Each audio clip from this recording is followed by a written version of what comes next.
এই জন্য আপনাদেরকে ইহুদিদের থেকে শিক্ষা নিতে হবে। ইহুদিরা অভিশপ্ত, কিন্তু নিজের দিনের উপর কট্টর, ভ্রান্তির উপর কট্টর। হিন্দুরা অভিশপ্ত, কিন্তু নিজের দিন, নিজের ভ্রান্তির উপর কট্টর। আর আপনি মুসলমান, হ্যাঁ আপনি সবচেয়ে উদার, আপনি হচ্ছেন সেকুলার। আপনার এক গালে যদি কেউ আঘাত করে, আপনি আর এক গালে গিয়ে দেন, ঠিক আছে আমি ধৈর্য ধরছি, আমার আর এক গালেও তুমি মেরে নাও। কিন্তু আপনার পার্শ্ববর্তী দেশে দেখেন, আপনি নিশ্চিত জানেন এটা পৃথিবীর একটা ভ্রান্ত দিন। এই দিনের ভ্রান্তি হওয়ার জন্য কোনো লজিকও লাগবে না, এত একটা বড় ভ্রান্ত দিন, কিন্তু তারপরেও তারা তাদের দিনের উপর কতটা কট্টর। গুজরাতের মতো জায়গায় গণহত্যা চালিয়েও গত 10-15 বছর যাবৎ ক্ষমতায় আসীন আছে এবং হিন্দু ধর্মের কট্টরতার উপর ক্ষমতা পরিচালনা করতেছে। আপনারা সেই জিনিসগুলোকে মজাক মনে করতেছেন, ট্রল মনে করতেছেন, কিন্তু আসলে এটা তাদের বাস্তবতা। যদি বলে আমি চট্টগ্রাম নিয়ে নিতে চাই, তো এটাই বাস্তবতা যে নিতে চাই। অখণ্ড ভারতের থিওরি তাদের মন, মগজ এবং রক্তের সাথে মিশে আছে, তাহলে তার ভ্রান্তির উপর সে কট্টর। আর আপনি দিন ইসলাম, সেটা সঠিক দিন হওয়ার পরও আপনি সবচেয়ে কম্প্রোমাইজিং, না আমি সবচেয়ে ভালো, আমি সেকুলার। আপনি চলে যান ইসরায়েলে, তারা সেকুলার না, তারা তাদের নিজের দিনের উপর কট্টর। ইহুদিরা অভিশপ্ত, কিন্তু তার দিনের উপর কট্টর। সব স্কুলে যদি এলজিবিটিকিউ পড়ানো হয়, ইহুদি স্কুলে পড়ানো হবে না। সবাই যদি 1-2টা করে সন্তান নেয়, ইহুদিরা নিবে না। ইহুদিরা 7টা, 8টা, 9টা, 10টা করে বাচ্চা নেবে। সবার কাছে তারা সুদী লেনদেন করবে, তারা নিজেদের মধ্যে সুদী লেনদেন করবে না। সারা পৃথিবীর সবাই যেন ওই সোশ্যাল মিডিয়া বিভিন্ন কিছুতে অ্যাডিক্টেড, ডিভাইস অ্যাডিক্টেড হয়, অ্যাডিকশন থাকে, এটার জন্য তারা প্রমোট করবে, সকল কিছু তৈরি করবে, কিন্তু তাদের সন্তানদেরকে 18 বছরের আগে হাতে মোবাইলই দিবে না, যেন এই ধরনের অ্যাডিকশন থেকে তারা দূরে থাকে এবং তাদের প্রোডাক্টিভিটি লেভেল হাই হয়, সর্বোচ্চ হয়। জ্ঞান, বিজ্ঞান, গবেষণা, প্রযুক্তি তারা যেন এগিয়ে যায়। আপনি তাদের দেশগুলোতে গেলে দেখবেন যে পড়াশোনার কালচার আছে, গ্রুপ স্টাডির কালচার আছে। বাসে, ট্রেনে মানুষ পড়তেছে, ছাত্রছাত্রীরা পড়তেছে, বেপর্দা কিন্তু পড়তেছে। তার অন্তরে ইমান নাই, কিন্তু জ্ঞানের গুরুত্ব আছে। আর আমাদের অন্তরে আমরা ইমানের আলো ধারণ করে নিয়ে বেড়াচ্ছি, কিন্তু আমরা জ্ঞান, বিজ্ঞান থেকে, পড়াশোনা থেকে শত শত কিলোমিটার দূরে, হাজার হাজার কিলোমিটার দূরে। এইভাবে কিন্তু আমাদের মুক্তি হওয়া বা স্বাধীন হওয়া সম্ভব নয়। ফলত এই ধরনের নেশা থেকে, এই ধরনের পাওয়ার প্র্যাকটিস থেকে বের হয়ে এসে আমাদেরকে জ্ঞান অর্জনের দিকে মনোনিবেশ করতে হবে এবং নিজের দিনের উপর কট্টর হতে হবে। আপনি একটা ইহুদি পাবেন না যে দাড়ি রাখতে চুল পরিমাণ হেজিটেশন ফিল করে, একটা ইহুদি পাবেন না। আচ্ছা, তার আরও বড় উদাহরণ নেন। গত 24 ঘন্টায় ইসরায়েল সিরিয়ার 500-র অধিক জায়গাতে বোমা হামলা চালিয়েছে। পৃথিবীর কাউকে জিজ্ঞেস করেছে? আমেরিকাকে জিজ্ঞেস করেছে? পৃথিবীর কারোর অনুমতির পরোয়া করেছে? আপনি কি মনে করেন এই 500টা জায়গায় হামলা করতে ইসরায়েলের মধ্যে চুল পরিমাণ হেজিটেশন ছিল? ড্যাম কেয়ার, সেখানে দাঁড়িয়ে রাখতে হেজিটেশন ফিল করবে? কি পরিমাণ কট্টর হতে পারে, হিংস্র হতে পারে, উগ্র হতে পারে, আপনি কল্পনা করতে পারবেন না।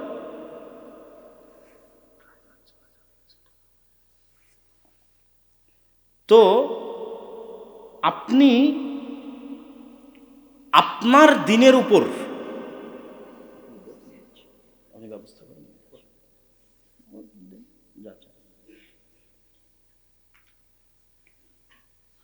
তো আপনি আপনার দিনের উপর যদি কট্টর না হন, তাহলে পৃথিবী থেকে হারিয়ে যাবেন।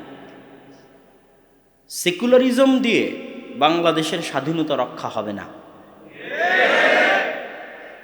ভারত যেমন তার হিন্দুত্ববাদের উপর কট্টর, বাংলাদেশ যদি স্বাধীন থাকতে চায়, তো বাংলাদেশকে তার ইসলামিত্বের উপর কট্টর হতে হবে। এটা একদম সহজ, সিম্পল ক্যালকুলেশন। আর আপনি যত সাধু সাজতে চাইবেন, যত বড় সেকুলার হতে চাইবেন, তত দ্রুত পৃথিবী থেকে হারিয়ে যাবেন। অতএব যুবক ভাইদের উদ্দেশ্যে উদাত্ত আহ্বান জানাতে চাই, জ্ঞান অর্জনে মনোনিবেশ করি, নিজের দিনের উপর কট্টর হই, নিজের দিন পালন করতে হেজিটেশন ফিল না করি। আপনার পার্শ্ববর্তী ভারতের হিন্দুরা তার দিন পালন করতে হেজিটেশন ফিল করে না। প্রকাশ্যে তার দিনের ঘোষণা দিতে, রাষ্ট্রে তার দিন প্রতিষ্ঠা করতে চুল পরিমাণ হেজিটেশন ফিল করে না। দুনিয়ার কারো কথার দাম দেয় না। ইহুদিরা, ইসরায়েলেরা দেয় না, আপনি কেন দিবেন? আপনি যতদিন দিবেন ততদিন গোলাম থাকবেন। মাথা উঁচু করে দাঁড়াবেন, নিজের দিনের উপর কট্টর হবেন, জ্ঞান অর্জন করবেন, ইনশাআল্লাহ পৃথিবীর বিজয় এবং স্বাধীনতা আপনাদের পদচুম্বন করবে। আল্লাহ সুবহানাহু ওয়া তাআলা কবুল করুক, আল্লাহ আমিন। এইগুলো আমি আমার সংক্ষিপ্ত বক্তব্য আজকে এখানে শেষ করছি। আসরের সালাতের পর আমাদের সংক্ষিপ্ত প্রশ্নোত্তর থাকবে, তারপরে আপনাদের কাছ থেকে বিদায় নিব ইনশাআল্লাহ। আসসালামু আলাইকুম ওয়া রাহমাতুল্লাহি ওয়া বারাকাতুহু। জীবন কিভাবে দিনের কাজে সহযোগিতা করতে পারি? গতকালকে আমাদের বাংলাদেশ কৃষি বিশ্ববিদ্যালয় ময়মনসিংহে একটা প্রোগ্রাম ছিল। সেখানে আমরা সময়ের মূল্য ছাত্র জীবনে সেটির উপর সংক্ষিপ্ত আলোচনা করেছিলাম। আপনারা আমাদের পেজ থেকে সেটি লাইভ দেখে নিতে পারেন, মোটামুটি দিক নির্দেশনা সেখানে পেয়ে যাবেন।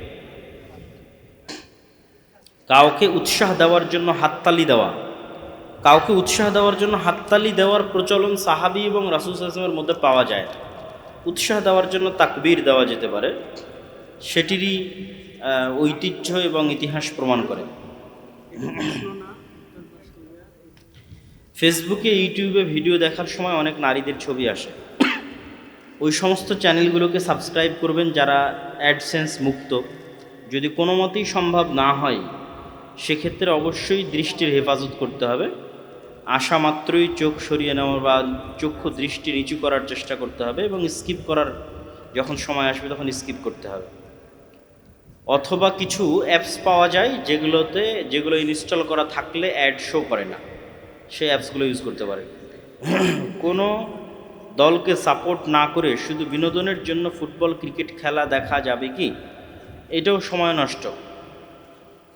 সময় নষ্ট এবং যেহেতু খেলাটা জুয়া সেহেতু এটা দেখাও গুনাহের অন্তর্ভুক্ত হবে। ওয়ালা তাআউনু আলাল ইসমি ওয়াল উদওয়ান, তোমরা গুনাহের কাজে পরস্পরকে সহযোগিতা করিও না। আলিয়া মাদ্রাসায় চাকরি করা যাবে কি? স্বাভাবিকভাবে যে কোনো সরকারি চাকরি যখন সরাসরি সেটি হারামের সাথে সম্পৃক্ত না হয় হালাল। বাকি ওই চাকরির মধ্যে মেইন চাকরিটা হালাল হলেও চাকরির মধ্যে যখন বিভিন্ন কিছু থাকে সেগুলো থেকে নিজেকে হেফাজত করার চেষ্টা করতে হবে। যে হারাম জিনিসগুলো থাকে সেগুলো থেকে দূরে থাকার চেষ্টা করতে হবে। ইসলাম কেন ছবি, মূর্তি, ভাস্কর্যকে নিষিদ্ধ করেছে? ছবি, মূর্তি, ভাস্কর্য মানুষকে শিরকের দিকে ধাবিত করে। শেখ, আমার জিজ্ঞাসা হচ্ছে, হারাম উপার্জনকারীর বাড়িতে খাওয়া দাওয়া ও তার দেওয়া কোনো উপহার গ্রহণ করা যাবে কি? যদি স্পষ্টভাবে জানা যায় যে তার ইনকাম পরিপূর্ণরূপে হারাম তাহলে অবশ্যই যাবে না। শীতের দিনে যে কোনো মোজার উপর মাসেহ করা যাবে কি? জি, যে কোনো মোজার উপর যাবে, চামড়ার মোজা হওয়া জরুরি নয়। কোনো দেশের রাষ্ট্রপ্রধানের অন্যায়ের প্রতিবাদ করতে ইসলামের কোনো নিষেধাজ্ঞা আছে কি? এবং সরকারের সমালোচনা করা গীবত হবে কি? সরকার যদি ইসলাম বিরোধী কোনো কাজ করে এবং সেটির যদি ফতোয়ার সাথে কোনো সম্পৃক্ততা থাকে তাহলে অবশ্যই সেটি প্রকাশ্যে মানুষকে জানাতে হবে। না হলে মানুষ যদি আলেম ওলামা না জানায়, মানুষ সেটিকে হালাল মনে করবে সরকার করছে, কেউ তো কিছু বলে না, তার মানে হয়তো এটি হালাল। অতএব হারাম কোনো কাজ সংঘটিত হলে যদি প্রকাশ্যে করে তাহলে আমাদের প্রকাশ্যে সেটির প্রতিবাদ জানাতে হবে, যাতে অন্তত মানুষের জানা থাকে যে এই কাজটা সরকার হারাম করতেছে। হস্তমৈথুন অবশ্যই গুনাহ এবং এক কথায় লজ্জাস্থান স্ত্রী ছাড়া অন্য আর কোনোভাবে ব্যবহার করা বা উপভোগ করা হারাম, সেটি যেভাবেই হোক। মেয়ে বন্ধুদের সাথে কিভাবে কথাবার্তা বলা উচিত? অতীব প্রয়োজন ছাড়া কথা না বলাই উচিত। অতীব প্রয়োজন হলে স্বাভাবিকভাবে যতটুকু প্রয়োজন ততটুকু কথা বলতে পারে। পড়ালেখা বা জীবিকার জন্য বাবা মাকে রেখে বেশি দিন বাহিরে থাকতে পারি না, এখন কি করা দরকার? যদি বাবা মায়ের সাথে আর কোনো ভাই বা আর কোনো বোন থাকে সেক্ষেত্রে ধৈর্য ধরার চেষ্টা করবেন, একটু তো কষ্ট হবেই। আর যদি বাবা মায়েরই কষ্ট হয়, বাবা মায়ের সাথে কেউ না থাকে, বাবা মা অসুস্থ হয়, তাদের সাথে থাকা প্রয়োজন হয়, তাহলে বাবা মাকেই গুরুত্ব দিতে হবে। ছেলে মেয়ে যদি শারীরিক সম্পর্ক স্থাপন করে ফেলে, পরিবার যদি দুজনের বিবাহে অসম্মতি জানায়, তাহলে করণীয় কী? প্রথমত হচ্ছে পরিবারকে বোঝানোর চেষ্টা করা, যেন পরিবার রাজি হয়, এবং সেই বোঝানোর জন্য যতজনের সহযোগিতা নেওয়া প্রয়োজন, পাড়া প্রতিবেশী, আত্মীয় স্বজন, মেম্বার, চেয়ারম্যান, চেষ্টা করতে হবে সর্বোচ্চ। যদি পরিবারের সম্মতি না পাওয়া যায়, শুধু মেয়ের পরিবারের সম্মতি পাওয়া যায়, মেয়ের বাবার সম্মতি পাওয়া যায়, সেক্ষেত্রেও ছেলে বিয়ে করে ফেলতে পারে। ছেলের পরিবারের সম্মতি হওয়া শারঈ দৃষ্টিতে জরুরি নয়। শারঈ দৃষ্টিতে বিবাহের বিশুদ্ধতার জন্য মেয়ের বাবার রাজি হওয়া জরুরি। মেয়ের বাবা যদি কোনো মতেই রাজি না হয়, সেক্ষেত্রে কিছু করার নেই। ও হয়ে যাওয়া গুনাহের জন্য আল্লাহর কাছে তওবা করতে হবে। বিয়ে হয়ে গেলেও এটা গুনাহ, এই গুনাহের জন্য বিয়ে হলেও তওবা করতে হবে, বিয়ে না হলেও তওবা করতে হবে।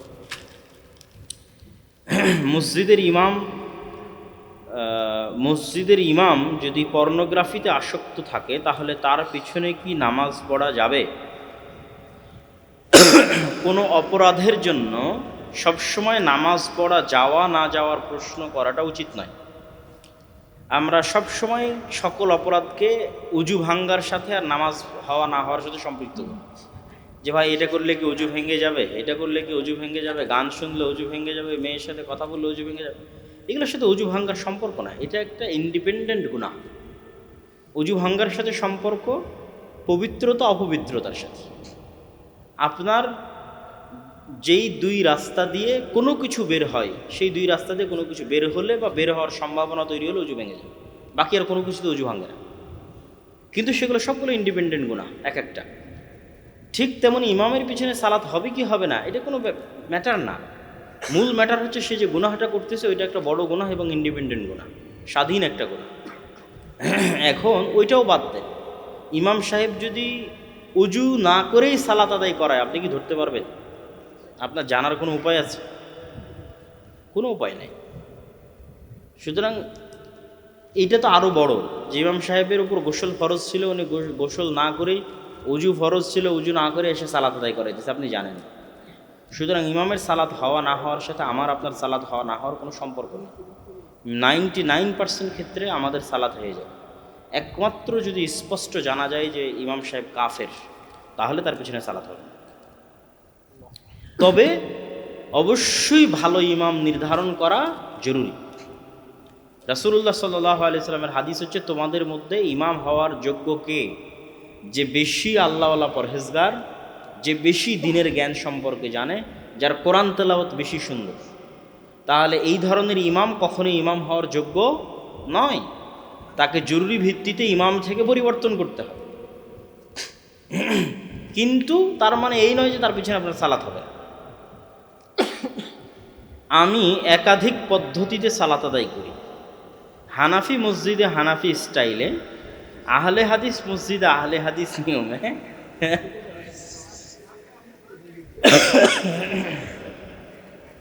আমার নামাজে কোনো সমস্যা হবে কিনা? খুবই চমৎকার প্রশ্ন। এরকম প্রশ্ন আমি জীবনে শুনিনি, আজ প্রথম শুনলাম।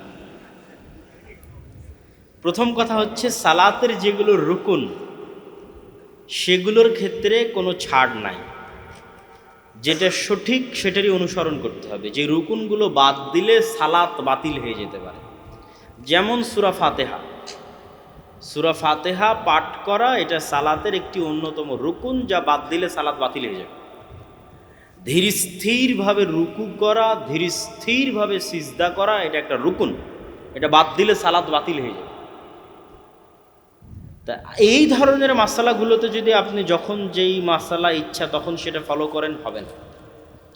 এই মাসালাগুলোতে আপনাকে সবচেয়ে বিশুদ্ধটাই অনুসরণ করতে হবে যে কোনো মতে। আপনি ওইগুলোতেই হয়তো পরিবর্তন করতে পারেন যেগুলো সালাতের রুকুনের সাথে সম্পৃক্ত নয়, সালাত বাতিল হওয়া না হওয়ার সাথে সম্পৃক্ত নয়। তারপরেও সকল ক্ষেত্রে বিশুদ্ধতা এবং সুন্নাতকে প্রাধান্য দেওয়া উচিত। আমরা যখন হোটেলে যাই, খেতে যাই, খাবার ক্রয় করতে যাই, জিনিসপাতি ক্রয় করতে যাই, সবসময় খাঁটি এবং বিশুদ্ধটা গ্রহণ করি। বিশ্ববিদ্যালয় বাছাই করতে যাই, কলেজ বাছাই করতে যাই, ভালোটা গ্রহণ করি। ইচ্ছা করে কেউ খারাপটা গ্রহণ করে না। সুতরাং আপনার মধ্যে যতক্ষণ বুদ্ধি আছে, জ্ঞান আছে, যাচাই করার ক্ষমতা আছে, চেষ্টা করবেন সকল ক্ষেত্রে সুন্নাতকে প্রাধান্য দেওয়া। মানুষের ভয়ে, মানুষের সন্তুষ্টির জন্য মানুষের সাথে তাল মেলানোর দরকার নাই। ঠিক আছে, আপনি এতটুকু করতে পারেন যে আরেকজন যে আপনার বিপরীত করতেছে তার সাথে আপনি খারাপ আচরণ করবেন না, তাকে বাধা দিবেন না, সর্বোচ্চ দাওয়াত দিবেন। কম্প্রোমাইজ করা মানে এটা নয় যে আপনি আপনার জায়গা থেকে সুন্নাতকে ছেড়ে দিবেন। কম্প্রোমাইজ করা মানে আরেকজন যেটা করতেছে সেটাতে আপনি হস্তক্ষেপ করবেন না এবং শক্তি প্রয়োগ করবেন, তার সাথে হিংসা বিদ্বেষ রাখবেন, ভালো ভদ্র ভাষায় তাকে দাওয়াত দিতে হবে। দাওয়াত গ্রহণ না করলে তার সাথে আপনি সম্পর্ক অব্যাহত রাখবেন। কিন্তু সম্পর্ক করা মানে এটা না যে আপনি জানছেন এটি সুন্নাত, জানার পরও ছেড়ে ছেড়ে দিচ্ছেন, এটা করা ঠিক হবে। আর যেগুলো রুকুন সেগুলোর ক্ষেত্রে তো হবেই না। আমার জন্মের পূর্বে আমার মা ও বাবা মানত করেছিল পুত্র সন্তান হলে কোরআনের হাফেজ বানাবে, বাট আমাকে মাদ্রাসায় দেওয়া হয়নি। তখন এখন আমার বয়স 20 বছর, জেনারেল পড়াশোনা করি, এখন আমার করণীয় কি? প্রথমত মানত পূরণ করা উচিত। মানত পূরণ করা সম্ভব না হলে মানতের একটা কাফফারা আছে, যেটা কসমেরও কাফফারা, সেই কাফফারা দিয়ে দিবেন। আমাদের প্রায় মসজিদে অশুদ্ধ তেলাওয়াতকারী, এক্ষেত্রে করণীয় কি? আমাদের প্রায় মসজিদে অশুদ্ধ তেলাওয়াতকারী, এক্ষেত্রে করণীয়। প্রথমত আমি বলেছি ইমাম নির্ধারণের ক্ষেত্রে অবশ্যই যার তেলাওয়াত বিশুদ্ধ তাকে নির্ধারণ করা উচিত। আর যদি না পাওয়া যায় সেক্ষেত্রে মোটামুটি কোরআন তেলাওয়াত পড়তে পারে এরকম ইমামের পেছনেও সালাত হবে। বড় ভুল হয় না, যেই ভুল হলে অর্থ পরিবর্তন হয়ে যেতে পারে, বিকৃত হয়ে যেতে পারে, এই রকম বড় ধরনের ভুল না হওয়া পর্যন্ত সালাত আদায় করা যায়। আর যদি বড় ভুল হয় তথা 100%-এ 50%-এর কম বিশুদ্ধ, তাহলে তার পিছনে সালাত আদায় না করাই উচিত। তার পিছনে সালাত আদায় করলে তার সালাত হওয়া এবং আমাদের সালাত হওয়া প্রশ্নবিদ্ধ হয়ে যায়। বর্তমান সময়ে মানুষ মাযহাব কিংবা হাদিসের ক্ষেত্রে সহি ও দুর্বলের কথা বলে। মানুষ হাজারো দলে বিভক্ত হয়ে আছে। এই হাজারো দলের মানুষদের এক কাতারে নিয়ে আসার জন্য আমাদের পদক্ষেপ কি হওয়া উচিত? প্রথমত, সকল মুসলমান এক কাতারেই আছে। 90% মুসলমান এক কাতারেই আছে।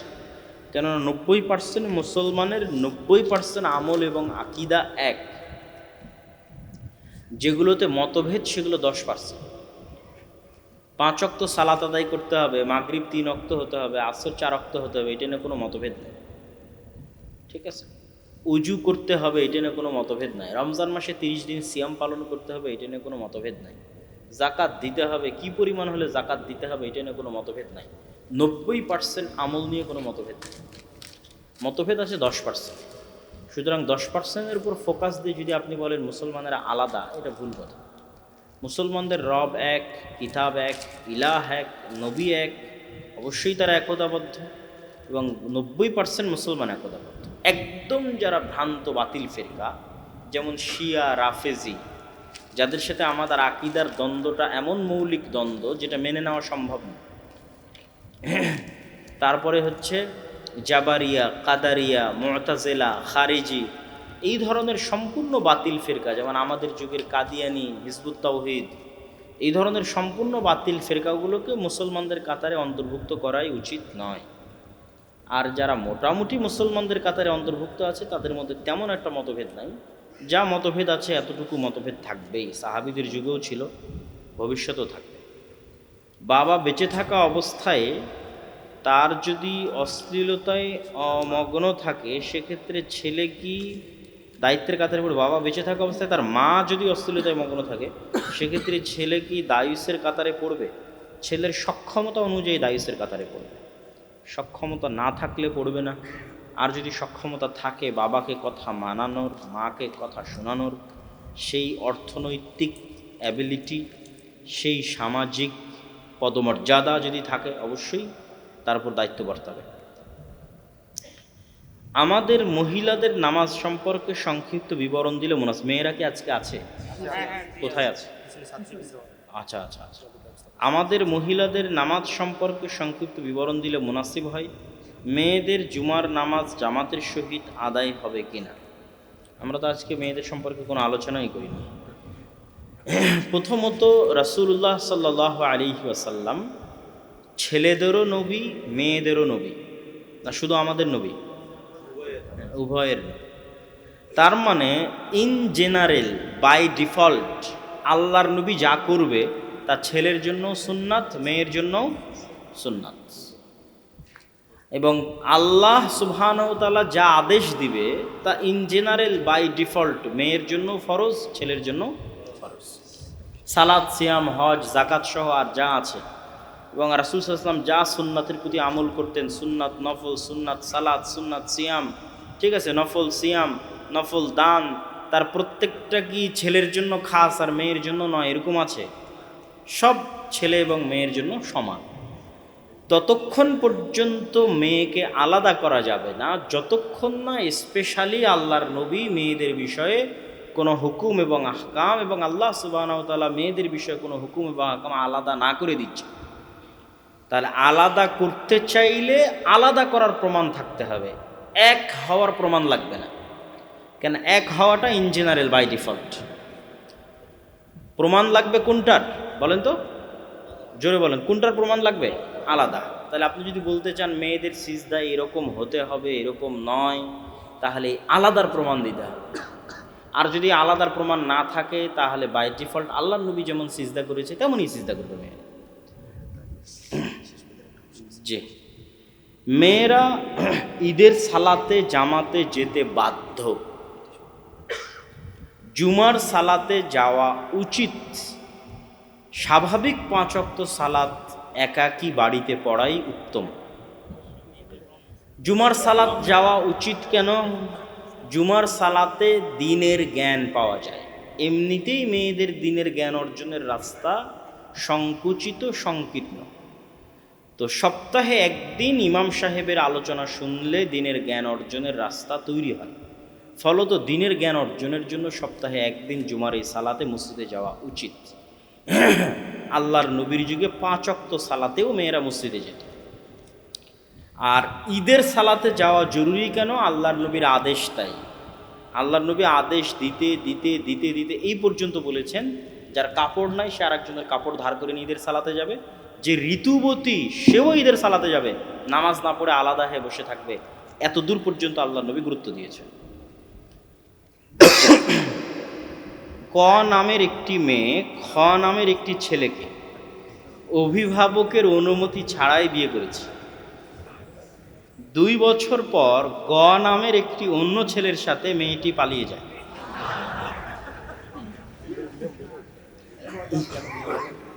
ইদ্যত ছাড়াই এমন দ্বিতীয় বিয়ে বৈধ করতে করণীয় কি? আমাদের সমাজে আমাদের নীতি নৈতিকতা এবং চারিত্রিক অবস্থার অধপতনের এটি একটি নমুনা। আল্লাহ সুবহানাহু ওয়া তাআলা আমাদের যুবক এবং যুবতীদের হেফাজত করুক, আল্লাহুম্মা আমিন। প্রথমত, অভিভাবকের অনুমতি ছাড়া যে বিয়ে হয়েছে সেই বিয়ে হয়নি। সেই বিয়ে কি হয়নি? হয়নি। আল্লাহর নবীর হাদিস আয়েশা রাদিয়াল্লাহু তাআলা আনহা বর্ণিত যে অভিভাবকের অনুমতি ব্যতীত বিবাহ বাতিল বাতিল বাতিল। তাহলে যেহেতু বিবাহ হয়নি সেহেতু তালাকেরও কোনো প্রয়োজন এখানে নাই।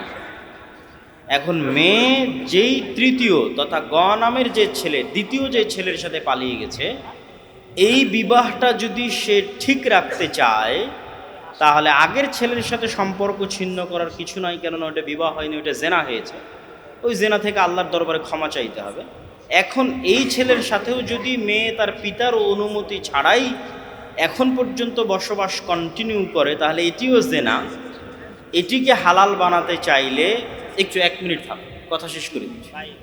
1 মিনিট শেষ করে নি, কথাটা শেষ করে। জি জি, আমরা বলে নিচ্ছি, সাইড দিয়ে যাবো ইনশাআল্লাহ। মেয়ের পিতার অনুমতি নিয়ে একটু থাক, যদি কেউ সেমিনার আয়োজন করতে চায় সমস্যা নেই, আমরা একটু পরে কথা বলতেছি। মেয়ের পিতার অনুমতি নিয়ে নতুন করে বিবাহ পড়াতে হবে। 2 জন সাক্ষীর উপস্থিতিতে মেয়ের পিতার উপস্থিতিতে বিবাহ পড়াতে হবে। যদি মেয়ের পিতা রাজি না হয় এবং মেয়ের পিতা জীবিত থাকে তাহলে এটিও জেনার সম্পর্ক এবং সে জেনার সম্পর্ক কন্টিনিউ করতেছে। দ্রুত ফিরে বাপের বাড়িতে ফেরত চলে আসতে হবে এবং আল্লাহ সুবহানাহু ওয়া তাআলার নিকটে তওবা এবং ইস্তেগফার করতে হবে। আর বাপকে বোঝানোর চেষ্টা করতে হবে, যদি মেয়ে চায়, বাপ রাজি হলে বিবাহ বিশুদ্ধ হবে। নতুন করে এই দ্বিতীয় ছেলের সাথে বিবাহ দিতে হবে। আগের বিয়েও হয়নি, দ্বিতীয় বিয়েও হয়নি। যেহেতু আগের বিয়ে হয়নি সেহেতু তালাকেরও কোনো প্রশ্ন নাই। কয়েকজন আমাদের জামিয়া সালাফিয়ার ভর্তি এবং আমাদের নিবরাস ইন্টারন্যাশনাল স্কুল, এই দুইটা ভর্তি সম্পর্কে জান। তো শিরকের দিকে যেন মানুষ না যায় এই জন্য বহু বিধানকে হারাম করা আছে।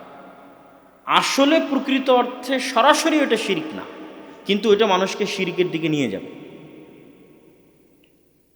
যে আপনি শহীদ মিনারে ফুল দিবেন, অথবা একটা ইট পাথরের খাম্বাকে সম্মান করবেন, অথবা কোনো কবরে গিয়ে ফুল দিবেন, আপনি তো আর ওই কবরের লোকের কাছে চাচ্ছেন না, শহীদ মিনারের কাছেও কিছু চাচ্ছেন না।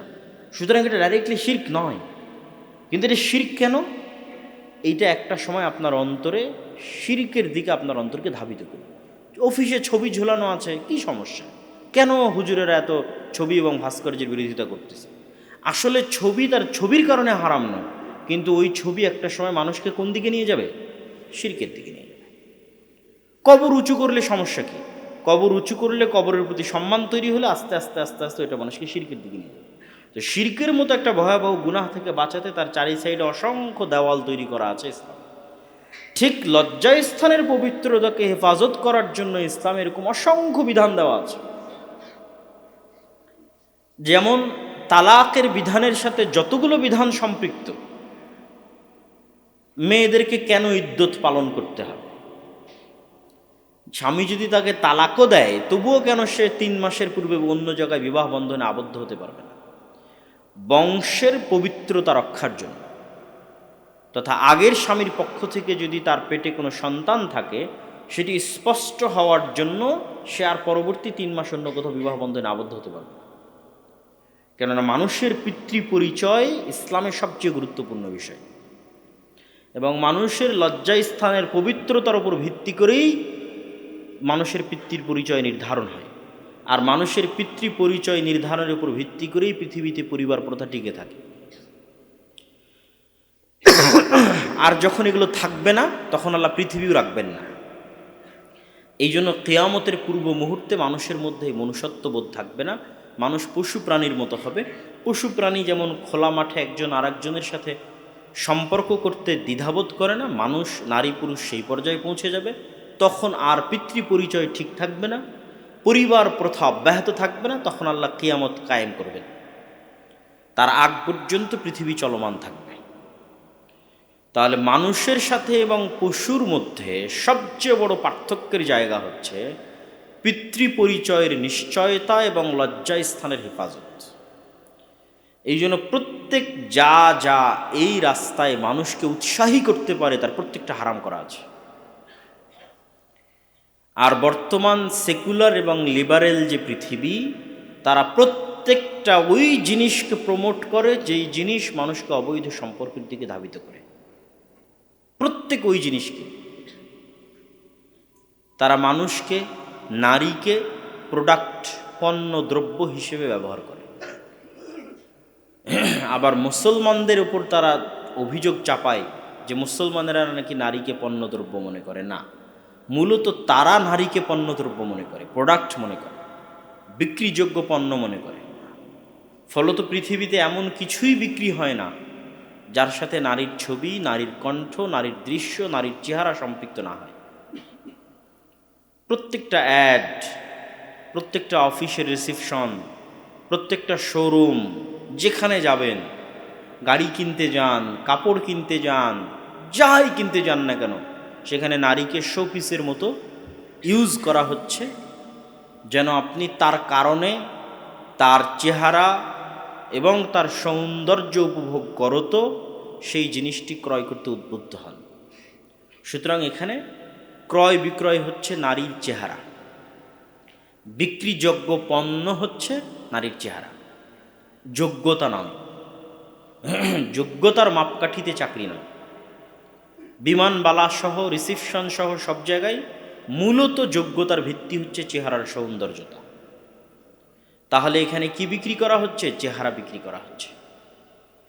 আর ইসলাম সম্পূর্ণরূপে মানুষের মনুষ্যত্বকে এইরকম বিক্রিযোগ্য জায়গায় নামিয়ে আনার বিরোধী, মানুষকে যন্ত্র হিসেবে ট্রিট করার বিরোধী ইসলাম। ইসলাম কখনোই মনে করে না যে মানুষ একটা যন্ত্র, কিন্তু আজকের সেকুলার এবং লিবারেল পৃথিবী মনে করে মানুষ একটা যন্ত্র। কিসের যন্ত্র? পয়সা কামানোর যন্ত্র, পয়সা ইনকাম করার মেশিন। এইভাবে আমাদের শিক্ষা ব্যবস্থা তৈরি করা হয়েছে, এইভাবে আমাদের পারিপার্শ্বিকতা তৈরি করা হয়েছে। কিন্তু ইসলামের দৃষ্টিতে মানুষকে যদি পয়সা কামানোর যন্ত্র মনে করা হয়, তাহলে এতে মানুষের অপমান করা হয়।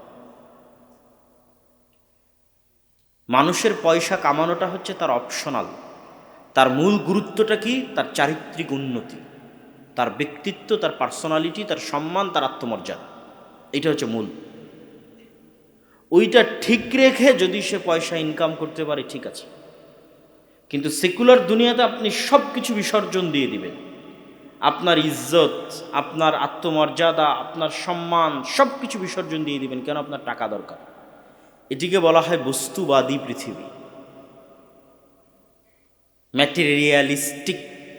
যা চোখে দেখা যায় শুধু তার জন্য দৌড়ানো, আর যা চোখে দেখা যায় না তার জন্য অযথা সময় নষ্ট না করা। কেননা নেকি, সম্মান, মর্যাদা, ব্যক্তিত্ব, জান্নাত, জাহান্নাম, আল্লাহর